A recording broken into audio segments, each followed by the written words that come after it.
Nagaa faraarri waaqayyo isiniif haa baay'atu. Akkam jirtu hordoftoota siifan gindoo bakka jirtanitti nagaa waaqayyo isiniif haa baay'atu. Egaa har'a viidiyoo tokko isiniif qabadhee dhufee jira. Siifuu maaliif baddee karaa hundumaa maal taatee baddee warra jettanii na gaggaafattanii keessaa dhuftanii illee natti dawwaltanii karaa hundumaa warri na faana dhiphachaa jirtanii viidiyoo isiniif qabadhee dhufee jira jechuudha.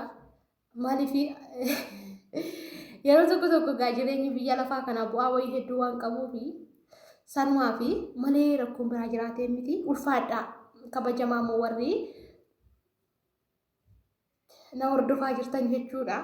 Hedduu galatoomaa isiniin jechuun jaalladhaa. Egaa viidiyoo kuni isiniif dhufee jira. Warri mana kanaa faraa taatan subscribe gochuun dagatiin akkasumas share gochuu like gochuun illee dagatiin isiniin jechuun jaalladhaa. Na jajjabeessaa isiniin jechuun jaalladhaa. Egaa amma sagantaa keenyaatti na waliin turaa isiniin jechuun jaalladha. Egaa jireenyi addunyaa kanaa wallaansoo qaba. Haa ta'u wallaansoo sun immoo kan mo'achuu danda'u abbaa sunidha. Yoo abbaan sun of jabeesse jecha namaafis arraba namaafis waan hundumaaf yoo iddoo kennuu baate wanti isa milkeessuudhaaf duubatti isa deebisu tokkoyyuu hin jiru jechuudha. Maaliif jennaani addunyaan kun bu'aa wayii hedduu waan qabduufi yaa'uga jireenyuma ofii keessattuu bara milkaa'uudhaaf jirtu yookaan bara bakka jechi namaa sitti baay'atu daddarbana lagaa sitti baay'atu bara milkaa'insa kee akka ta'e hin dagatiin. Dhugaa isiniin jedha. Bara milkaa'insa kee akka ta'e hin dagatiin. Dhugaa waaqayyooti. Maaliif beektanii ani umurii koo kanaanii nama waa hedduu argedha. Nama waa hedduu garuu haa ta'u malee jechuudha. Dhugaa waaqayyo isiniin jedha. Inni ji'a miilanaa yookaan torbee miilanaa kana keessa keessumatti addadha. Yeroo itti wallaansoo akkamii keessa darbaa jirudha jechuudha. Kun immoo waaqayyo na gargaaraani. Maaliif beektanii yeroo tokko jecha namaaf iddoo kennuun abaloo akkas naan jedhee abaloo akkas na godhee firri koo akkas na godhee maatiin koo akkas na godhanii obboloonni koo akkas na godhanii jettee namaaf iddoo kennuu dhiisuun akka ati jabaattuu fi akka ati nama cimtuu taatu ofii keetti si murteessisaa jechuudha. Maaliif jennaani dhugaa rabbi isiniin jedha. Wallaansoo ani keessa jiruu fi haalli ani keessa jiru akka jecha namaa fi akka ilaalcha namaatii fi nama isaatii kana miti nama isaatii kana badee ture ani garuu jechuudha. Dhugaa rabbi isiniin jedha. Baay'ee tokko natti dhagahame dhugaa waaqayyooti. Baay'ee jechuudha. Hamman dubbadhuu fi hamman jedhu walitti. Maaliif ani dhugaa waaqa isiniin jedha. Yoomiyyuu taanaani jecha namatti darbuun jaalladhu. Jechas namaa jechuun jaalladhu.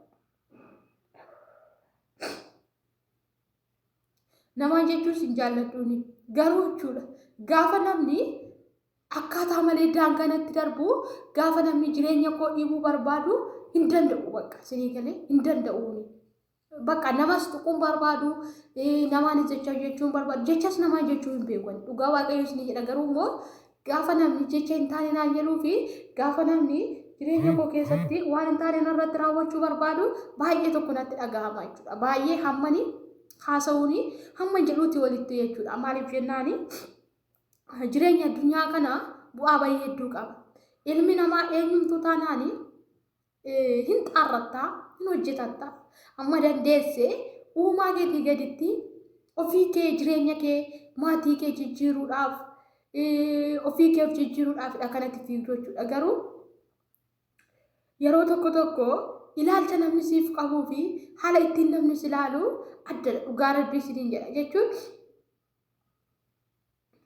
hamman dubbadhu maaliif beektanii baay'ee natti dhagahame gaafanii harka fira kootiin harka hiriyoota kootiin gaafan ganamuu gaafan miidhamuu baay'ee natti dhagahame jechuudha. Maaliif jennaani hiriyyaa kooti jedhee icciitii garaa koo kanan itti madhu fira kooti jedhee kanan irratti fugatu hedduu isaanii dugda natti gatani. Dhugaa waaqayyo isiniin jedha dugda natti gatanii.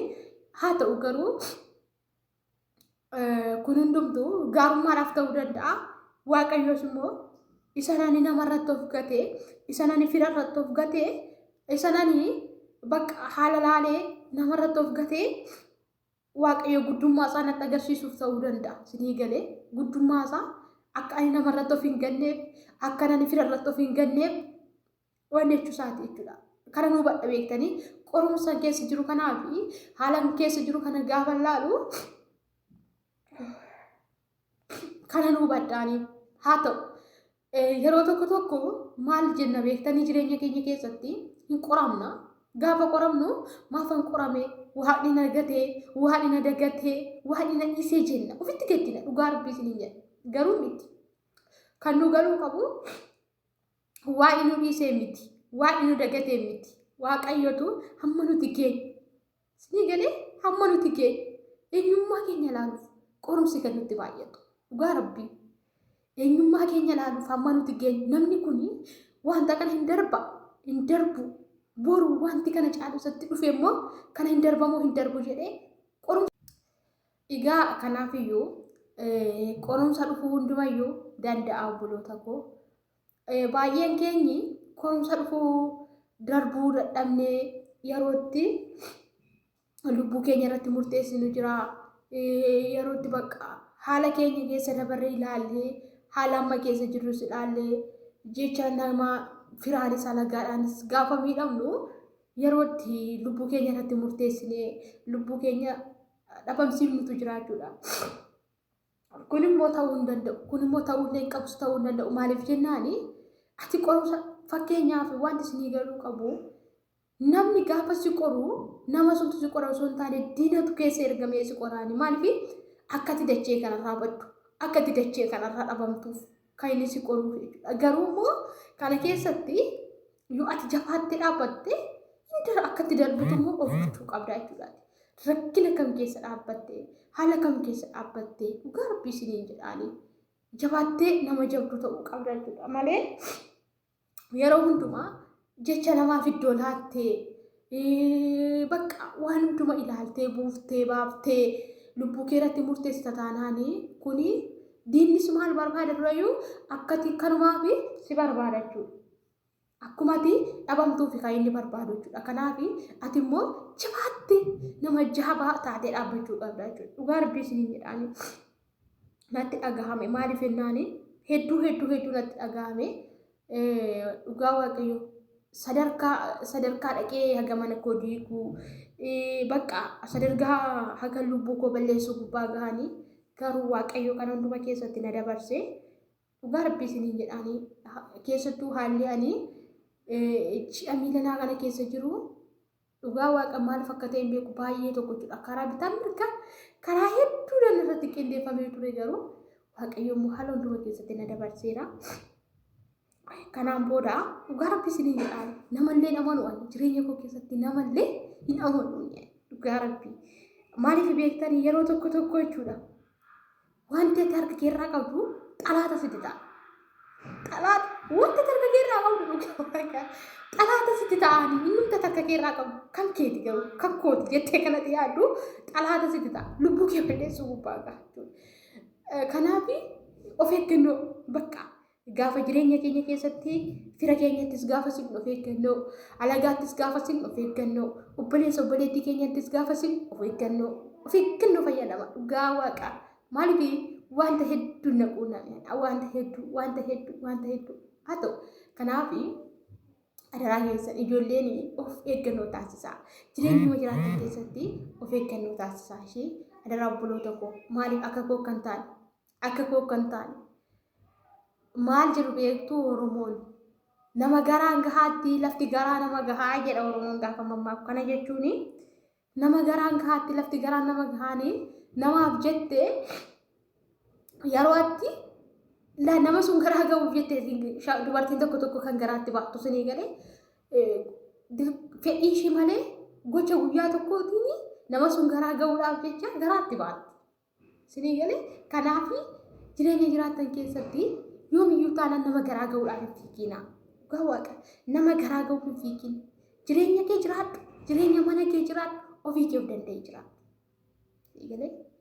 Jecha namaas hin dhagahin namas harka ilaalin namni si jamma namni fayyaa qabu jireenya isaa keessatti namni fayyaa qabu harka namaa ilaalu sinii galee harka namaa ilaalu.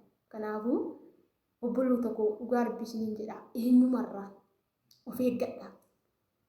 Namni ati obboleessa kooti obboleettii kooti jettee har'a irratti of gattu boru yookaan yoo ati isa caalta ta'e karaa duubatti si deebisu barbaada. Yookiin immoo namni suni si gala yookiin immoo akka ati lafa kanarraa baddu haadhoon teeti faana dhalatte. Haadhoon teeti faana dhalatte. Dhugaa rabbisiniin jedha. Namumti ati nama kooti namni hidhu. Omaan angoo jettee yaaddu si miidhuu danda'a. Sinii galee kanaaf bara kana keessa maal isinii filadhaa akka kootti anamma hiriyyaa shamarraniirraas macam gak hiriyaa dhiiraa dura dhiiseeraani waa'ee hiriyaa dhiiraa dhiiseera hiriyaa shamarraniirraas fira koorraas sinii gala jireenya hundumaa kuteeraan yoo jiraadhe halagaa akkam jirta halagaadhaa isa halalaarraa sinii galee isa halalaarraa halagaa faana jiraadha halagaa faana jiraachuu wayya fira ofii faana jiraachuudha hiriyaa shamarraniis hiriyaa gantuu namas nyaatee sirraa nyaatu nama utuu ati ciitii garaa keetti mattuu deebi'ee duuba kee wanni dura faana hin jiraate dhugaa rabbii isin jedha. Kanarra nama halaalatti nagaa gaafachaa haay jechaa jiraadhu. Of ta'e jiraadhu yoo mudduu taanaan. Asii galee dirqama shamarran tokkoo fi hiriyyaan tokko hin barbaadu jetti. Garuu maal godha yoo barbaachifte hiriyyaa dhugaan namni ati ciitii garaa kooti jettee wajjin qabatu tokko hin jiru barbaadu. Asii galee kanaafi yeroo hundumallee taanaan dhaggeeffadha. Yeroo hundumallee taanaan dhugaa waaqa. Fira keerraas hayiqi. Hiriyyaa kun hiriyyaa kooti naaf taati ciitii garaa koottanii madha jettees yaadi bafusoo. Jireenya mataa kee jiraadhu. Of ta'ee jiraadhu. Namaarraa gargar bakka. Ati of yoo taatee jiraatte ati ofii kee hiriyyaa ofii taata. Sii galee ati ofii kee fira ofii taata. Ati ofii makeetiifuu nama jabduu. Nama jabaa taatee jiraachuu dandeessaa jechuudha. Kanaaf yeroo kamillee taanaanii waa'ee namaa dhiisaa.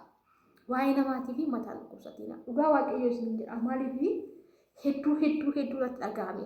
Dhugaa rabbi hedduu hagaan dubbadhuuti oli. Hagananii lubbuu koo irratti dhaqee murteessu. Hagaan dhaqee mana koo deebuu ga'u. Aga kanarra jiraachuudha. Kanaaf jireenya keessan keessatti obboloota koo icciitii garaa keessan namatti hin himatina. Dhugaa waaqa icciitii garaa kee namatti hin himati. Ofii kee jiraadhu. Of ta'ee jiraadhu. Ofii kee of danda'ee jiraadhu. Bakka. Kana yoo gootee atuu nama jabduudha. Atuu nama hin barbaaddu. Galee atuu nama hin barbaaddu. Atuu nama jabduudha. Kanaaf firarraas halagaarraas siqi. Bakka. Hin barbaachisu. Hin barbaachisu keessattuu gaafa ati nan guddadha, nan jabaadha, naman ta'a, ofan jijjiira, maatii koon jijjiira jettee gaafa ati kaatu qat godhanii mogolee kee kutuu barbaadu. Garuu immoo waaqayyo yeroo kamiyyuu akka namaa miti. Waaqayyo akka namaa miti. Gara laafessa. Kanaaf haala kam keessattuu ani jira. Ani jira warri badii koo barbaadanii. Ani jira. Warri dhugaa garuu bayyeessuus akkamitti akka dubbadhu wallaalee dhugaa irratti isin jedha. Ani jira. Yoomillee taanaan isin galee. Innaa kanaaf amma dhumaatti waan dhaggeeffattaniif galatoomaa warri immoo naqeeqxan jechoota hin taane karaa barbaaddanii dhuftanii warri naqeeqxan ani har'an jira boruus jira. Homaan ta'u haga waaqayyoo olirraa kutee har'a guyyaan kee jedhee waaqayyo olirraa fiduutti wanta fedhame tokko dhabe nan deemu. Kanaaf kana beekaa isin jechuun jaalladha. Hamma dhumaatti waan dhaggeeffataniif immoo galatoomaa akkan hordoftoonni koo kabajamaa hedduu ulfaadhaa isin jechuun jaalladha. Bakka viidiyoo sana seeraan dalagaa hin jiru. Karaa hundumaan hojjechaa hin jiru. Baay'ee biizii ta'ee waan hin jiruuf yeroo hunduma deebi'een kutaa kootti boohaa oola dhugaa dubbachuudhaaf yeroo hunduma bakka maaf ta'e laati maaliif kun ta'e laati kanan jedhurraa kan ka'e bakka kanaafuu kanaan booda yoo waaqayyo jedhe nan hojjedha. Amma dhumaatti waan dhaggeeffataniif galatoomaa turtii gaarii.